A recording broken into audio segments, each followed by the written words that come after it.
Nunca fui de celebrar mis cumpleaños. Para ser honesto, ni siquiera recuerdo haber hecho una fiesta real para mí desde que era niño.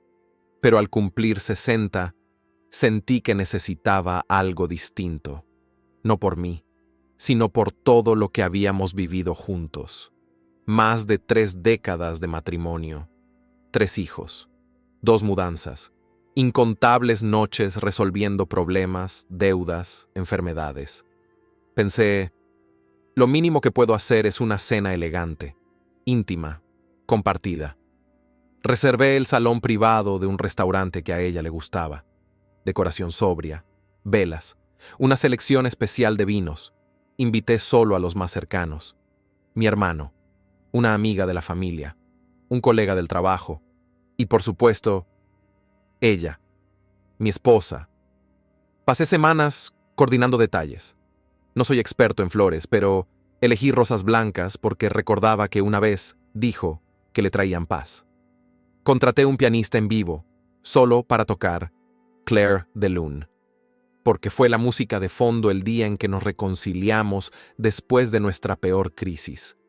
Ese día, yo quería demostrarle que todavía la elegía, que aún valía la pena recordarnos por qué habíamos comenzado. Durante todo el día, no me escribió, ni una llamada, ni un mensaje, pero no lo tomé a mal. Me dije, seguro está ocupada, está planeando llegar con una sorpresa. A las 8 en punto llegaron los primeros invitados. A las 8:40, el pianista comenzó. Las copas se llenaron. Los brindis empezaron a surgir. Y cuando el reloj marcó las 9:12, la puerta del salón se abrió.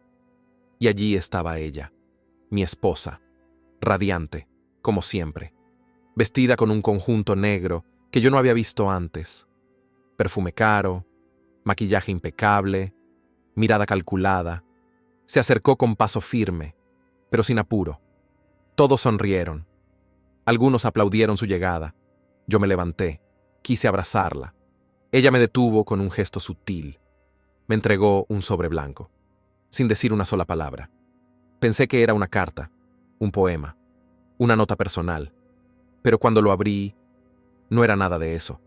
Era un documento, frío, legal, los papeles del divorcio, firmados por ella, y con espacio vacío para mi firma. No entendí. La miré. Ella simplemente alzó su copa y dijo con voz tranquila: por la libertad y por los nuevos comienzos. Feliz cumpleaños. El salón quedó en silencio. Nadie sabía cómo reaccionar. Mi hermano bajó la mirada. Una amiga fingió revisar su teléfono. El camarero, con la bandeja en la mano, se congeló. Yo seguía de pie, con el sobre en la mano, los ojos fijos en ella. Pero ella no me miraba. Solo tomó asiento. Cruzó las piernas y empezó a mirar el menú, como si nada hubiera pasado. El pianista siguió tocando, pero su música sonaba ahora fuera de lugar, desubicada, como si alguien hubiera olvidado decirle que el amor ya no estaba en la habitación. Me senté. No dije una palabra. Respiré hondo. Escuché murmullos. ¿Es real? ¿Fue en serio eso que le dio? No había gritos. No hubo escándalo. Solo una humillación silenciosa, cuidada, calculada. Una ejecución emocional perfecta. Delante de todos. En mi noche. En la noche que planeé para demostrarle que aún la amaba. Ella comenzó a cenar. Cortaba su carne con delicadeza. Reía con uno de los invitados. Se acomodaba el cabello detrás de la oreja, como si no acabara de destruir algo. Yo, mientras tanto, observaba cada detalle. El sonido del tenedor golpeando el plato. El brillo del anillo que aún llevaba puesto. El tono burlón con el que dijo «Feliz cumpleaños», minutos atrás. No me moví, no respondí, no rompí nada. Solo recordé. Recordé la primera vez que me sonrió, la primera vez que discutimos, el primer día en que me llamó hogar. Y luego recordé la primera vez que sentí que ya no me veía, que ya no estaba. y supe, en ese instante, que esa noche no era un final, era una oportunidad. Ella me había regalado un corte limpio, una herida abierta, pero también una puerta. Y detrás de esa puerta, yo ya sabía exactamente lo que había. Mi silencio se convirtió en mi plan, y mi plan en algo que ella nunca iba a olvidar. Mi cuerpo estaba presente, pero mi alma se había retirado. Me sentía como un invitado más en mi propio cumpleaños, uno que no había sido invitado por su esposa. Ella hablaba con soltura, bebía vino, a veces se reía, con una risa que ya no era mía. Observé cómo se tocaba el cuello, cómo acariciaba la copa entre los dedos, esos gestos que antes estaban reservados para mí, y me di cuenta que yo no había perdido una esposa esa noche, había perdido la ilusión, la idea de lo que creí que teníamos, la imagen de lo que me esforcé por sostener, mucho después de que ya se había roto. Pero no lloré, no temblé, no pedí explicaciones, solo asentí, como quien escucha una sentencia y comienza a diseñar su apelación en silencio. Ella no sabía que yo la había empezado a ver con otros ojos, ya no como esposa, sino como estrategia, no como amor perdido, sino como una jugada mal calculada. Y entonces, algo en mí se activó. No era venganza, era restauración, era el deseo silencioso de recuperar algo que valía más que ella, mi respeto, mi inteligencia, mi nombre. La vi levantar su copa otra vez. ¿Brindamos?, dijo. Nadie respondió. O quizás nadie se atrevió a mirarme, y en ese instante sonreí por dentro, porque entendí que ella acababa de cometer su último error. Pensaba que me había terminado, pero solo me había liberado. Esa noche, en esa mesa, con los papeles del divorcio frente a mí y su perfume aún flotando en el aire, comencé a diseñar el regreso, un regreso sin ruido, sin confrontación, sin lágrimas, un regreso con precisión quirúrgica, un regreso con llave. Esa noche no dije nada más, no hice escándalo, no intenté detenerla, no rompí los papeles, firmarlos. Habría sido regalarle una victoria rápida, romperlos. Habría sido actuar desde el orgullo herido. Y yo ya no estaba herido, estaba despierto. Cuando terminó la cena, me despedí uno por uno, con una sonrisa controlada, con la misma calma con la que se despide un médico antes de entrar a una cirugía delicada. Ella se fue sin besarme, sin mirarme. Yo me quedé un poco más. Pagué la cuenta. Agradecí al pianista. Tomé el sobre de los papeles y también su copa vacía. Quería recordar exactamente hasta dónde había llegado su desprecio. Al llegar a casa, ella ya no estaba. Solo quedaban algunas luces encendidas, un perfume en el aire y una maleta abierta en el sofá, vacía. No me sorprendió. Lo que me sorprendió fue mi reacción. No había tristeza. Había foco. Puse el sobre la mesa. Tomé un whisky y abrí mi computador. Porque si ella pensaba que esa historia iba a terminar en su firma, estaba equivocada. Esa madrugada busqué información. Recordé un número que vi una vez reflejado en la pantalla de su teléfono. Víctor. Lo encontré en menos de una hora. Nombre completo, red social, fotografías, comentarios donde la llamaba Vida, una imagen, frente a una casa que yo no conocía. Esa casa se convertiría en mi eje, en mi movimiento de apertura en el tablero. A la mañana siguiente fui a mi abogado. No le conté detalles. Solo dije, necesito adquirir una propiedad en silencio. Quiero que esté en nombre de una sociedad. Él me miró. No preguntó nada. Solo asintió. En menos de 5 días, esa casa tenía nuevo dueño. Y ese dueño era yo. No lo celebré. No me reí. Solo sostuve la copia de la escritura entre mis manos y respiré, porque esa hoja era más fuerte que cualquier grito. Era el principio de un mensaje, uno que ella no iba a leer en voz alta, uno que iba a descubrir cuando fuera demasiado tarde. Durante los días siguientes, todo parecía normal. Ella venía a casa solo a recoger algunas cosas, dormía fuera y evitaba cualquier conversación seria. Cada vez que la veía, me hablaba como quien ya había ganado, como quien no espera resistencia, como quien no imagina que el otro aún está jugando. Una mañana, mientras ella recogía unos libros, me dijo: «Podemos hacer esto sin drama, ¿sí? Somos adultos». Yo solo asentí. No era el momento, ni el lugar, ni el tono. Cada palabra mía debía ser usada como una pieza exacta, en el momento correcto. Así que opté por el silencio. El silencio, cuando se domina, es el sonido más intimidante que existe. Empecé a visitar la casa. No por fuera, por dentro. Como dueño legal, tenía acceso total, y como ella no lo sabía, yo tenía tiempo para convertirme en parte de ese espacio. Toqué las paredes, medí las puertas, caminé descalzo por el piso frío. Quería memorizarla. Quería que, cuando la viera de nuevo, cada rincón de esa casa hablara por mí. Un día, mientras Víctor no estaba, dejé algo en el buzón. Una postal sin remitente. Solo 3 palabras escritas a mano. Nada es tuyo. No firmé. No esperé reacción. Solo volví a casa y seguí con mi rutina. Fui al mercado. Fui al banco. Almorcé solo, como si nada. Pero cada movimiento formaba parte de la orquesta que estaba componiendo. La noche antes de mi cumpleaños, ella me llamó. «¿Vas a hacer algo?», respondí. «Nada grande, solo una cena pequeña, algunos amigos. Tú decides si vienes». Hubo un silencio breve al otro lado. Luego dijo: «Está bien, nos vemos allá». Colgó sin despedirse. Yo miré el reloj y sonreí. El escenario estaba listo.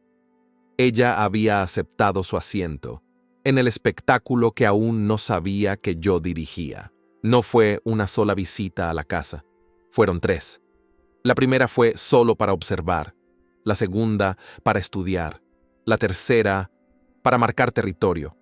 Llevé un sobre, dentro una copia en miniatura de la escritura, doblada con precisión, sellada con cera negra, sin mensaje, solo eso. La dejé sobre la mesa del comedor, la misma mesa donde en las fotos de redes sociales ellos brindaban. En cada paso que daba, no sentía odio, sentía precisión. Era como ajustar la última pieza de un reloj suizo, sin prisa, sin errores. Porque la verdadera venganza no necesita gritos, necesita tiempo y técnica. Durante esos días ella me escribía de forma intermitente. «Pasaré mañana por algunas cosas. Dejé una caja con papeles tuyos. ¿Te parece si hablamos con el abogado la próxima semana?». Yo respondía siempre con neutralidad, ni frío, ni cálido, solo útil. Ella no sabía si me dolía, no sabía si me afectaba, y eso la confundía más que cualquier reproche. Mandé a hacer una caja especial, pequeña, de madera oscura, forrada por dentro con terciopelo negro. En la tapa grabé una frase: «Lo que se entrega en silencio no se olvida jamás». Dentro de la caja coloqué la llave, una llave común, pero con un detalle: el nombre de ella grabado en una de las caras, no como posesión, sino como advertencia. El día anterior a la cena, hablé con el maître del restaurante. Pedí que reservaran una mesa distinta para mí, una donde pudiera ver la entrada, una donde pudiera controlarlo todo. Pedí que apagaran las luces un poco antes y que cambiaran la música durante el postre. Detalles pequeños, detalles que nadie notaría, excepto ella. Porque cuando alguien te entrega el divorcio como regalo, merece recibir algo que no pueda devolver. Esa noche anterior a la cena, no dormí mucho, no por ansiedad, sino por precisión. Revisé cada detalle, comprobé que la escritura estuviera firmada y sellada. Verifiqué la legalidad de cada movimiento, ajusté mentalmente las frases que no diría y las que dejaría en el aire. Porque en un duelo silencioso, la pausa correcta vale más que 1000 palabras. A las 4:17 de la madrugada, me serví un café, fui al estudio y miré la caja con la llave, ya lista sobre mi escritorio. La levanté, la sentí en la mano, la abrí y le hablé a la llave como quien entrega un mensaje sin testigos. No eres una puerta, eres un espejo, y ella no sabrá si debe abrir o huir. Cerré la caja, la envolví en un papel neutro, sin cintas, y la coloqué dentro de mi maletín. Era lo único que llevaría a esa cena. No necesitaba más, ni perfume, ni discurso, solo una caja y tiempo. A las 10:23 recibí un mensaje de ella. Estaré allí a las 9, como dijiste. Llevaré algo para cerrar bien el ciclo. Sonreí, porque en su mundo ella aún estaba cerrando ciclos. En el mío, ella estaba abriendo consecuencias. A las 18 horas, pasé por la barbería. Nada dramático. Solo una limpieza de barba, un corte mínimo. Pero en el espejo, ya no veía al hombre humillado. Veía al hombre que dejó que la otra parte creyera que tenía el control. Y eso es más peligroso que cualquier amenaza. A las 20:30 llegué al restaurante. La mesa ya estaba dispuesta, la luz ajustada, la música en su punto, y el maître informado. Pedí una copa de vino blanco, no por gusto, sino porque ella lo odiaba. Y, en esta escena, cada detalle debía hablar.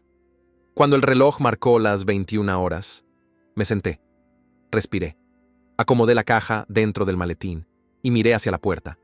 Ella aún no había llegado, pero su derrota ya estaba servida. A las 21 horas, 7 minutos, ella llegó, vestido negro, zapatos de tacón, perfume familiar, pero mal usado. Sonreía, con esa sonrisa que usaba cuando creía tener ventaja. Se acercó con paso seguro. Todos los ojos la siguieron, incluso los que no sabían qué estaba pasando. Sentían que algo estaba por explotar. ¿Llegué tarde?, dijo. Solo un poco, respondí. Extendí la mano. Ella la tomó con naturalidad, como si aún creyera que ese era su guión. Nos sentamos. La comida ya estaba servida, pero yo no comí. Solo bebí. Ella hablaba, comentaba banalidades, historias de trabajo, gente que no conocía, planes que no incluían mi nombre, y yo solo asentía. Esperé el momento. No tenía prisa. Esperé hasta el postre, cuando la música cambió, cuando las luces bajaron, cuando ella bajó la guardia, por un instante. Entonces, abrí el maletín, saqué la caja y la puse delante de ella, sin decir una palabra. ¿Qué es esto?, preguntó. Un cierre elegante, respondí. Ella sonrió, abrió la caja y por primera vez en toda la noche no supo qué decir. Tomó la llave entre los dedos, leyó su nombre, miró dentro de la caja buscando más. Nada.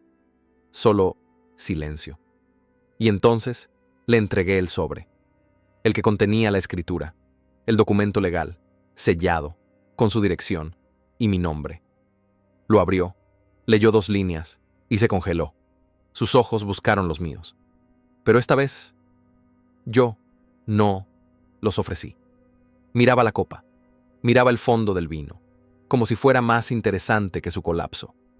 ¿Esto es una broma?, negué con la cabeza, lentamente, sin expresión.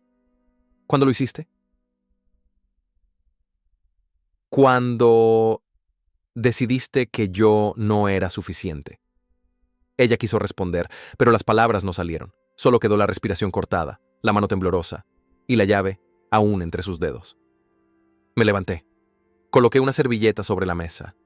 Miré al maître. Le hice una leve seña. Y caminé hacia la salida, sin mirar atrás, sin decir adiós. Porque algunas venganzas no se gritan, se entregan, como una llave, en una caja y en silencio. No la vi salir del restaurante, ni supe cuánto tiempo se quedó allí, con la llave en la mano y el rostro roto. Tampoco pregunté, porque para mí esa noche no se trataba de ella, se trataba de mí, de recuperar lo que me había sido quitado sin ruido y devolverlo de la misma manera. Los días siguientes fueron tranquilos. No hubo llamadas, no hubo mensajes, solo un silencio pesado, como el eco que queda en una casa vacía después de mover los muebles. Una semana después, el abogado me llamó. Ella había intentado impugnar la venta. Había argumentado manipulación, deslealtad, sorpresa, pero los documentos eran sólidos, legales, impecables. Ella no tenía ni un centímetro de piso donde pararse. Me dijeron que lloró en su oficina, que gritó, que amenazó con prensa, redes, abogados, pero todo fue inútil, porque yo no respondí, no desmentí, no aclaré. Solo firmé lo que faltaba y me retiré. Hoy vivo solo, en un lugar más pequeño, más silencioso, más mío.